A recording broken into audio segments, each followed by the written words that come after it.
শিক্ষা উপদেষ্টার বক্তব্য প্রত্যাখ্যান করে তিতুমির কলেজকে বিশ্ববিদ্যালয় করার দাবিতে মহাখালী সড়ক অবরোধ করেছেন শিক্ষার্থীরা। এই মুহূর্তে সেখানে আছেন সহকর্মী ফারুক ভাইয়া রবিন, সরাসরি যাচ্ছে তার কাছে।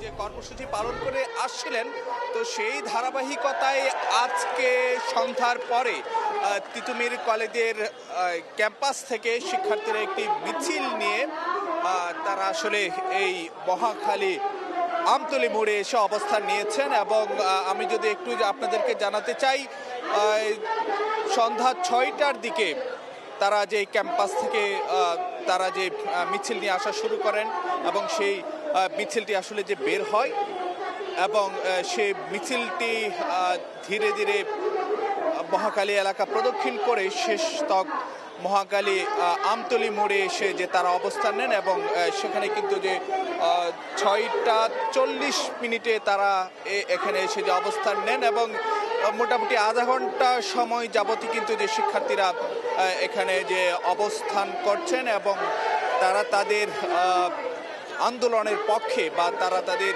যে দাবির পক্ষে স্লোগান, মিছিল বা বক্তব্যের মাধ্যমে সে বিষয়গুলো তুলে ধরছেন। এবং তারা যে কথাটি বলছেন যে তাদের একটি মাত্র দাবি, সেটা হলো তিতুমির কলেজকে বিশ্ববিদ্যালয়ে রূপান্তর করতে হবে এবং এছাড়া অন্য কোনো বিষয়ে তারা মেনে নিতে চান না। এবং তারা বলছেন যে তাদের এই দাবি যতক্ষণ পর্যন্ত মেনে না নেওয়া হবে ততক্ষণ পর্যন্ত এই যে তারা মানে তাদের যে কর্মসূচি সেইগুলো তারা চালিয়ে যাবেন। তবে একটি বিষয় কিন্তু আপনাদেরকে জানাতে চাই, যেহেতু এই মহাখালী আমতলী মোড় একটি যে ব্যস্ত এলাকা, তো এবং সেই জায়গাতে কিন্তু এখানে রাস্তা আটকে বিক্ষোভ মিছিল করার কারণে বা অবস্থান নেওয়ার কারণে এই এলাকায় কিন্তু ব্যাপক যানজটেরই তৈরি হয়েছে। তো সেই জায়গায় শিক্ষার্থীরা বলছেন যে তারা তাদের যে দাবি